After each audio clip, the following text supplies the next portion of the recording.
So and gall bladder stones అనేది కూడా recent టైమ్స్‌లో బాగా వింటున్నాను సార్. అంటే ఇప్పుడు కిడ్నీలో స్టోన్స్ వచ్చాయంటే అది త్రూ మన యూరిన్ ద్వారా కూడా వచ్చేసి బయటికి కొట్టేస్తది. అది రాలేని సందర్భాల్లో ఏమంటారు మనకు త్రూ ట్రీట్మెంట్ ద్వారా తీస్తారు. ఈ గాల్ బ్లాడర్ స్టోన్స్ అనేది వెళ్ళిపోతే ఆ గాల్ బ్లాడర్‌లో పడిపోతాయి అని కూడా విన్నాను. సో దాన్ని తీయాలంటే ఆపరేషన్ తప్ప వేరే ఆప్షన్ అనేది లేదా కరిగించడానికి గాని ఏదైనా? అంటే గాల్ బ్లాడర్‌లో స్టోన్స్ అనేది ఆహ్, కిడ్నీలో స్టోన్స్ వేరు, గాల్ బ్లాడర్‌లో స్టోన్స్ వేరు. రెండిటికి వ్యత్యాసం చెప్తాను. కిడ్నీలో స్టోన్స్ అనేది లెస్ దాన్ 1 సెంటీమీటర్ ఉంటే 99% లెస్ దాన్ 1 సెంటీమీటర్ ఉంటాయి. అవన్నీ కూడా వాటర్ ఎక్కువ తాగుతుంటే దానంతట అవే పడిపోయే అవకాశం ఉంటుంది. గాల్ బ్లాడర్‌లో స్టోను బయటికి పడేవి చాలా తక్కువ అన్నమాట. అవి అలాగే ఉంటాయి. కాకపోతే గాల్ బ్లాడర్‌లో స్టోను అంత డేంజరస్ ఏం కాదు. ఓకే. అంటే నొప్పి లేదు. చాలా మందికి ఒక స్టోను 1 సెంటీమీటర్ స్టోన్ తయారవ్వాలనుకోండి, అది కనీసం 5 ఏళ్ళ నుంచి 10 ఏళ్ళు పట్టుద్ది. ఓకే. ఎందుకంటే ఒక ఇసుక రేణువులాగా తయారవుతుంది. దాని మీద ఒక పొర ఏర్పడుద్ది, దాని మీద ఇంకో పొర ఏర్పడుద్ది, దాని మీద ఇంకో పొర ఏర్పడుద్ది. సో అలా పొరలుగా ఒక సెంటీమీటర్ స్టోన్ తయారవ్వాలంటే it takes 5 to 10 years. Okay. So చాలా మందికి స్కానింగ్ చేస్తే రాయి కనపడుద్ది, కానీ వాళ్ళకి కంప్లైంట్ ఉండదు. సో అనవసరంగా స్కానింగ్ చేయబట్టి వాళ్ళకి గుండెలో రైళ్లు పరిగెట్టడం మొదలవుతుంది. వాళ్ళకేంటి రొటీన్ చెకప్ చేస్తాం, వాళ్ళకి స్కాన్ చేయకపోతే తెలీదు, హ్యాపీగా ఉంటారు. చేసిన కాడ నుంచి అదో గిలి, అమ్మో నాకు రాయింది, ఇప్పుడు ఇదేమవుద్దో అన్న టెన్షన్తో ఉంటారు. సో వాళ్ళు ఒక డాక్టర్ దగ్గరికి వెళ్తే ఆపరేషన్ చెప్పారు, నేను ఎక్కడో హోమియో వాడుతున్నాను, హాయిగా 4 ఏళ్ళ నుంచి ఉన్నాను అంటారు. అంటే 4 ఏళ్ళ నుంచి కూడా ఇప్పుడు మనం స్కాన్ చేయకముందే 4-5 ఏళ్ళ నుంచి ఉంది అది. అది మెల్లమెల్లగా పెరుగుతుంది. ఇంకో 5 ఏళ్ళు కూడా అలా పెరగవచ్చు కంప్లైంట్ లేకుండా. సో కాకపోతే దే మే గివ్, ఓకే నేను ఇది ఆయుర్వేదిక్ వాడాను, హోమియో వాడాను, దానివల్ల నాకు 5 ఏళ్ళు తగ్గిపోయింది అనుకుంటా. తగ్గిపోలా, అది మీకు ప్లసిబో ఎఫెక్ట్ ఇస్తుంది. సో దానివల్ల తగ్గలేదు. ప్రాబ్లం ఏంటంటే చాలామంది రాయి ఉండి 10 ఏళ్ళు నొప్పి లేని వాళ్ళని చూసుంటారు. ఓకే. రాయి ఉండి రాయి ఇరుక్కుని జాండిస్ వచ్చిన వాళ్ళని మీరు చూడరు. ఆ స్టేజ్లో రాయి ఇరుక్కుని కొలాంజైటిస్ అని ఒళ్ళంతా భయంకరమైన వణుకుతో కొలాంజైటిస్ అని ఫీవర్ వస్తుంది, హై గ్రేడ్ ఫీవర్, జాండిస్ వస్తుంది. ఓకే. ఆ టైము 24 గంటల నుంచి 48 గంటల్లో మనం ఆ స్టోన్ని అడ్డు తీసి స్టెంట్ అయిపోతే ప్రాణహాని ఉంటుంది. అది లేట్ అయి చచ్చిపోయిన వాళ్ళని కూడా మేము చూస్తాం. ఓకే. సో ఇమీడియట్ రియాక్ట్ అవ్వాలి 24 hours to 48 hours. సో అది జాండిస్ వచ్చినప్పుడు. అందరికీ జాండిస్ వస్తుందని నేను చెప్పట్లా. ఈ రోజు రాయి బయటపడింది, ఈ రోజే జాండిస్ వచ్చేది. 5 ఏళ్లలో రావచ్చు, 3 ఏళ్లలో రావచ్చు, 6 నెలల్లో రావచ్చు, వీ కెనాట్ సే. సో నేను అనేది ఏంటంటే మీకు రాయి ఉంది, be bold, be strong, no pain no surgery. Textbook line చెప్తున్నాను. గాల్ బ్లాడర్లో స్టోన్ ఉంది, నో పెయిన్ నో సర్జరీ. దాంట్లో రూల్ ఏం లేదు, రూల్ నెవర్ చేంజెస్. ధైర్యంగా మీరు ఉండండి, అదేం అవ్వదు. కానీ నేను చెప్పేది ఏంటంటే రియల్గా నొప్పి వచ్చినప్పుడు కూడా నొప్పి ట్యాబ్లెట్ వేసుకుని దాన్ని ఆపి మళ్ళీ నాకు నొప్పి లేదని అనొద్దు. ఒక్కసారి నొప్పి వచ్చినా that is a dangerous stone. Okay. ఈ రోజు ఇరుక్కుని నొప్పి వస్తుంది. గాల్ బ్లాడర్ ఫండస్ అంటారు, వెడల్పుగా ఉంటుంది. నెక్ అంటారు, నెక్ సన్నగా ఉంటుంది. అది బయటకు వచ్చే ద్వారంలో ఇరుక్కుంది అనుకోండి, అప్పుడు మనకి నొప్పి వస్తుంది. అది ఇరుక్కుని మళ్ళీ వెనక్కి వచ్చేస్తే నొప్పి ఉండదు. రైట్. మళ్ళీ ఒక 3 నెలలకి ఇరుకోవచ్చు, 6 నెలలకి ఇరుకోవచ్చు. ఇరుక్కున్నప్పుడు మాత్రం భయంకరమైన పెయిన్ పరుగులు తీపిస్తుంది. అందుకేనా మీరు స్టంట్ అనేది కూడా వేయాలి అనేది? అంటే అది జాండీస్ ఉన్నప్పుడు, దాంట్లో జాండీస్ ఉన్నప్పుడు, జాండీస్ లేకుండా కూడా నొప్పి రావచ్చు. ఓకే. సో దాంట్లో ఏంటంటే నేను అనేది ఏంటంటే గాల్ బ్లాడర్ స్టోన్ వల్ల ప్రాణం పోయిన వాళ్ళని మేము చూసాం, మీరెవరు చూడలేదు. ఓకే. ఓకే. సో ఇప్పుడు పోక్రీ సినిమాలు అంటారు చూడండి, రెస్పాన్సిబిలిటీ తీసుకునే ఏకైక డిపార్ట్మెంట్ పోలీస్ డిపార్ట్మెంట్ అంటారు కదా. సో అందరూ నువ్వు వాళ్ళని పట్టుకోలేదు, వీళ్ళని పట్టుకోలేదు అని అంటం తేలిక. ఓకే, ఎవడో ఎక్కడో 4 గదుల మధ్యలో ఒకళ్ళని మర్డర్ చేసి వెళ్ళిపోతే పోలీస్ డిపార్ట్మెంట్ ఇది చేయలేదు, అది చేయలేదు అని ప్రతి ఒక్కళ్ళు మాట్లాడటం తేలిక. దాన్ని వెళ్ళి వాళ్ళు లేరు అక్కడ, వాళ్ళు లేనప్పుడు జరిగింది. క్రిమినల్స్ అన్ని పోలీసులు ఉన్నప్పుడు చూసి చేయరు కదా. వాళ్ళు వెళ్ళి చేయాల్సిన వాళ్ళ రెస్పాన్సిబిలిటీ తీసుకొని ఫైనల్గా వాళ్ళే చేసేది. రైట్. సో ఇక్కడ కూడా సమస్య వచ్చినప్పుడు, ప్రాణం మీదకి వచ్చినప్పుడు అప్పుడు వెళ్ళండి వేరే చోటకి, అప్పుడు ఉండండి ధైర్యంగా, వేరే ఆల్టర్నేట్ మెడిసిన్ వాడి. ప్రాణం మీదకి వచ్చినప్పుడు ఎక్కడికి వస్తారు? సైన్స్ దగ్గరికి వస్తారు. ఆపరేషన్ చేసి తీయాల్సి వచ్చినప్పుడు ఎక్కడికి వస్తారు? సైన్స్ దగ్గరికి వస్తారు. కానీ ఒక ఆపరేషన్ పొరపాటున ఎవరన్నా చెప్తే మేబీ 2 types ఆఫ్ డాక్టర్స్ ఉండొచ్చు. అనవసరంగా చాలామంది సర్జరీ చేయాలమ్మా అని చెప్తారు. ఎందుకు రీజన్ చెప్పరు. ఎందుకు రీజన్ చెప్తే పేషెంట్ ఓహో ఇది కదండి చేస్తాను. చాలామంది కొంతమంది డాక్టర్లు ఏంటంటే ఈరోజు రాయి ఉంది, ఈరోజు చెప్పేయాలి, వీళ్ళు చెప్పకపోతే ఇంకో చోటుకి వెళ్ళి ఇంకో దగ్గర చేయించేసుకుంటారేమో, మళ్ళీ మన దగ్గరికి రారేమో అన్న ఇన్సెక్యూరిటీ ఉంటుంది. అది ఉండకూడదు. దానివల్ల లేని భయాన్ని ఇచ్చి చెప్పేసేసరికి వాళ్ళు ఇంకా నెగిటివ్ అయిపోతారు. రైట్. అనవసరంగా చేసేస్తున్నారు. ఆ డాక్టర్ చెప్పాడు, నేను భయంతో వచ్చేసాను డాక్టర్ గారు, 4 ఏళ్ళు అయింది నాకు నొప్పి లేదంటారు. So no pain no surgery. మనం టెక్స్ట్ బుక్లో ఉన్న రూల్ చెప్పాలి. At the same time jaundice ఉంటే లైఫ్ రిస్క్ ఉంటుంది, వెంటనే రావాలి. నొప్పి ఉంటే లైఫ్ రిస్క్ ఉంటుంది, వెంటనే రావాలి. సో ఆ క్లాస్ కూడా తెలుసుకున్నారనుకోండి, ఓహో నొప్పి ఉంటే నేను రావాలి. అండ్ ఇంకో బ్యూటిఫుల్ థింగ్ ఏంటంటే గాల్ బ్లాడర్లో చాలా మందికి తెలియంది ఫ్యాటీ డిస్పెప్సియా అంటారు. వాడు మా ఫ్రెండ్ ఉండేవాడు, నా రూమ్మేట్.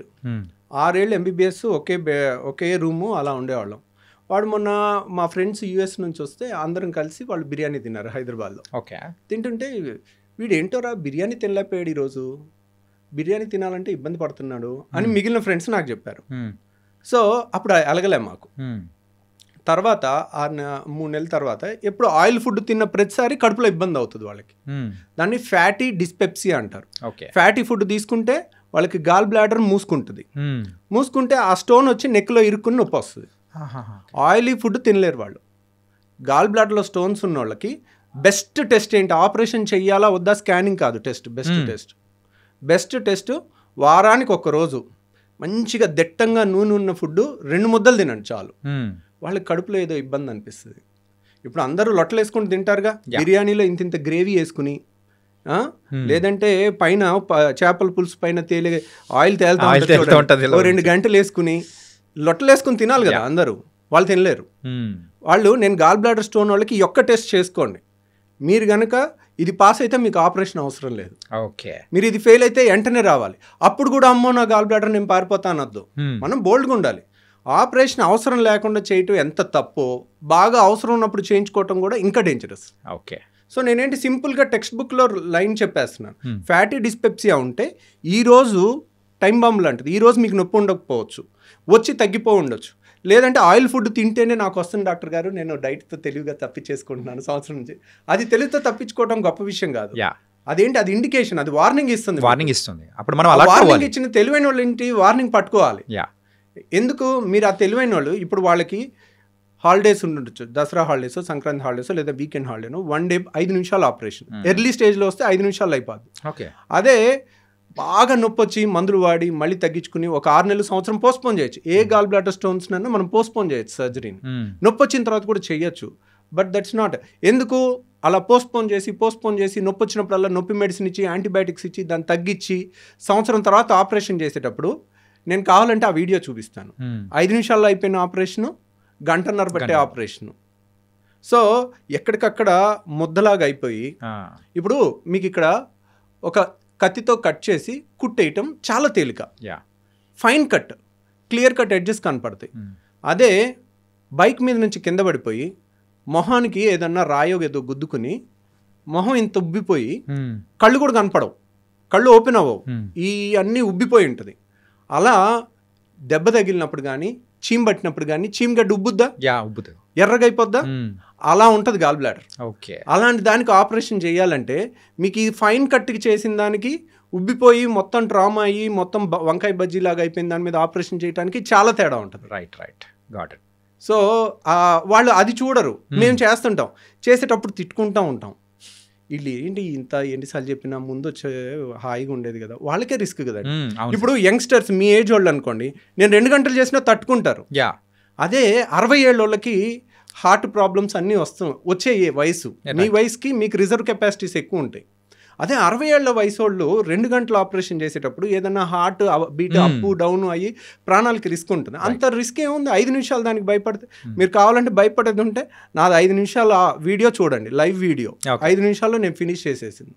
సో 5 నిమిషాలు అయిపోయి 3 గంటల్లో లేచి నడిచి మరుసటి రోజు వెళ్ళిపోతే వై నాట్, అంతే కదా. సో ఎర్లీగా మనం చేసుకుంటే కూల్ అయిపోతుంది అన్నమాట. ఇంకొక పైత్యం ఉంది. ఇప్పుడు మొన్న ఒక కపుల్ లండన్ నుంచి వచ్చి చైనా వెళ్ళి గాల్ బ్లాడర్లో స్టోన్కి ప్రపంచం మొత్తం గాల్ బ్లాడర్ తీసేస్తున్నారు. నేను చైనా వెళ్ళి ఎక్కడ లేని టెక్నాలజీ రాయి ఒక్కటి తీయించుకొచ్చాను, గాల్ బ్లాడర్ తీయించుకురాలేదు.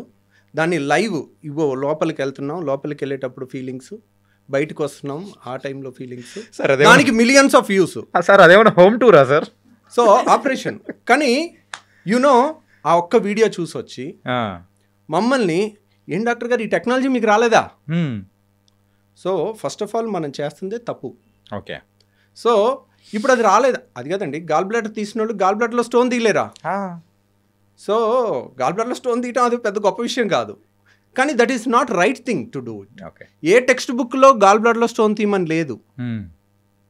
సో కాబట్టి నేను అలాంటివి సరే తీసాము అని అనుకోండి, రేపొద్దున్న ఈరోజు ఒక స్టోన్ తీసాం, గాల్ బ్లాడర్లో స్టోన్ వచ్చిందంటే ఏంటి, దానికి స్టోన్ వచ్చే తత్వం ఉన్నట్టు. ఇప్పుడు ఒక ఆపరేషన్ చేసి తీస్తాం, 5 ఏళ్ళు ఆగి మళ్ళీ స్టోన్ వస్తుంది, మళ్ళీ ఆపరేషన్ చేయించుకున్న అదే రిస్క్గా. యాక్చువల్గా ఆపరేషన్లో రిస్క్ గాల్ బ్లాడర్లో లేదు, గాల్ బ్లాడర్ తీసే దాంట్లో లేదు, అది 5 నిమిషాల ఆపరేషన్. రిస్క్ ఎక్కడుంది? మత్తు, వీటన్నిటిలో కూడా రిస్క్ ఉంటుంది, రిస్క్ అనేది కూడా ఉంది, రిస్క్ ఉంటుంది. సో ప్రతిసారి ఆపరేషన్ చేయించుకోవటం అనేది it's not a good thing. కానీ ఇప్పుడే చెప్తున్నా, సైన్స్ ప్రకారం ఒక 100 ఏళ్ల రీసెర్చ్కి ఎగెన్స్ట్కి వెళ్ళాలని అనుకోవటం అన్నిసార్లు ఉత్తమం కాదు. దాంట్లో ఒకసారి నువ్వు బయటపడవచ్చు. 1 వేలో ఎదురెళ్ళకూడదు అన్నారు, ట్రాఫిక్ లేదు, నేను 1 వేలో ఎదురెళ్ళాను, 60 స్పీడ్తో వెళ్ళొచ్చాను, నేను గొప్ప ఉన్నాను అనుకోవటం కాదు. That is wrong thing. Right. మీకు కావాలనుకోండి, మీకు ఆ రాయి ఒక్కటే తీయాలనుకుంటే అది నేను తీసి పెడతాను, కానీ నేను చెప్పటం నా duty. This is not the right thing అండి అని. సో ఇన్స్పైట్ ఆఫ్ దట్ వాళ్ళు అడిగారు అనుకోండి, సో ఓకే చేసి పెడదాం, ఏముంది దాంట్లో. ఇప్పుడు కానీ మళ్ళీ వచ్చే అవకాశాలు అనేది కూడా మళ్ళీ వచ్చే అవకాశం ఉంటుంది, రిస్క్ కూడా ఎక్కువ ఉంటుంది. ఎందుకంటే గాల్ బ్లాడర్ గోడ అనేది పేపర్ కన్నా పలుచుకుంటుంది. ఓకే. సో గాల్ బ్లాడర్లో స్టోన్ వస్తే గాల్ బ్లాడర్ మొత్తం తీసేస్తాం, అది స్టాండర్డ్ టెక్స్ట్ బుక్ ట్రీట్మెంట్. కిడ్నీలో స్టోన్ వస్తే కిడ్నీ తీసేస్తారు ఎవరు? తీయరు కదా. మరి కిడ్నీ ఎందుకు తీయట్లేదు ఏ డాక్టరు? స్టోన్ ఒకటి, కిడ్నీ ముఖ్యమైన అవయవం కాబట్టి. సో 600 అయినా రాయ తీస్తాం.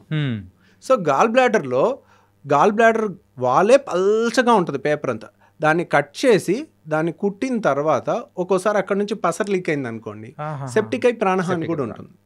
సో అది రాకుండా కూడా జాగ్రత్త తీసుకుని చెయ్యొచ్చు. కానీ గాల్ బ్లాడర్ ఆపరేషన్ ఉదయం చేస్తే సాయంత్రం ఇంటికి పంపించేస్తాం. అలా చేసిన వాళ్ళకి ఒక ట్యూబ్ పెట్టాలి. సో వాళ్ళకి ఇంకా కంబర్సమ్ ఉంటుంది, అది వాళ్ళకి తెలియదు కదా. కాకపోతే వాళ్ళకేంటి, వాళ్ళకి ఒకే ఎమోషన్, నా అవయవం తీయలేదు అనే ఎమోషన్ ఉంటుంది.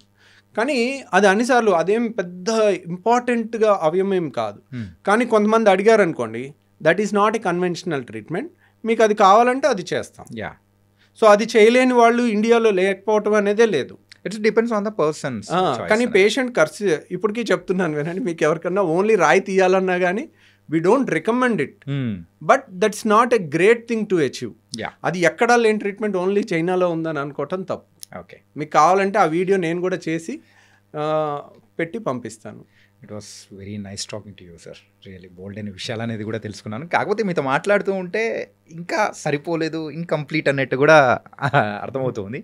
అండ్ ఈ సెషన్లో మాత్రం చాలా వాల్యుబుల్ సజెషన్స్ కానీ, and how you started your journey in the gastroenterology and బెర్టియాలజీలో కూడా చాలా చక్కగా చెప్పారు. Really thank you so much for coming here and మీ టైం అనేది కూడా ఇచ్చినందుకు. Thank you very much.